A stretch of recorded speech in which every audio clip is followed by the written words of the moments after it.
Bonjour à toutes et à tous. Aujourd'hui, nous allons aborder un sujet essentiel, la sécurisation des échanges par mail grâce au protocole SPF, DKIM et des marques. Ces outils sont les piliers de la protection contre les usurpations d'identité et les fraudes par mail. Un enjeu majeur pour préserver la confiance et la réputation. Je vous invite à découvrir comment fonctionnent ces protocoles et pourquoi il est indispensable de les mettre en place. Le mail est toujours un vecteur principal d'attaque informatique. Les tentatives d'usurpation de domaine permettent à des personnes malveillantes d'envoyer des mails en se faisant passer pour vous ou votre entreprise, ce qui peut gravement nuire à votre image et à la sécurité de vos données. En plus, le spam et les mails frauduleux saturent les boîtes de réception et peuvent mettre en danger les utilisateurs. Il est donc important de comprendre ces risques pour mieux s'en prémunir. Commençons par SPF. SPF définit une liste sécurisée des serveurs pouvant envoyer des mails pour votre domaine. Imaginez que c'est comme un filtre, une sorte de liste blanche à respecter. Cela évite que des expéditeurs non autorisés utilisent votre nom pour envoyer des mails. C'est une première ligne de défense simple à déployer, mais très efficace. Vient ensuite DKIM. DKIM ajoute une signature numérique à chaque mail envoyé.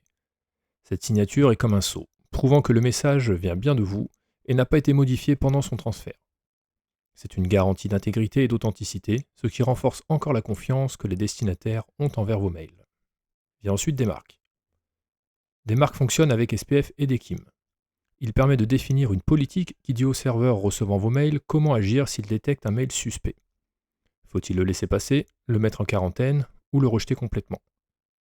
Des marques fournit également des rapports pour vous aider à surveiller et à ajuster cette protection en continu.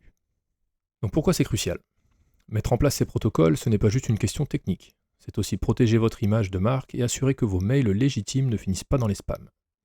Cela diminue le risque d'attaque par usurpation, ce qui est bénéfique pour vous, vos collaborateurs et vos clients. Nous allons à présent voir un plan de mise en œuvre relativement standard en 6 étapes. Nous allons dans un premier temps identifier précisément les sources d'envoi.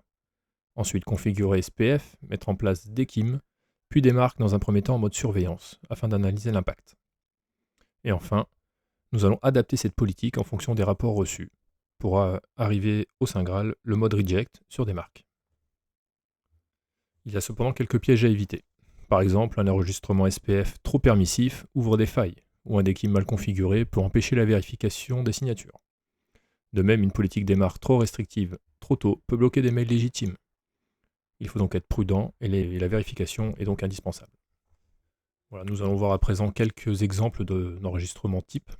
Donc on peut voir sur le premier exemple, il s'agit d'un enregistrement SPF qui autorise uniquement les mails en notre nom depuis les serveurs de Google ou de Microsoft. Ici nous avons un exemple de clé DKIM et un exemple d'enregistrement des marques qui est en mode quarantaine.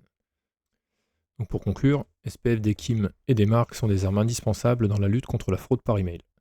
Bien configurés, ils protègent votre domaine, améliorent la confiance dans vos communications et contribuent à une meilleure délivrabilité.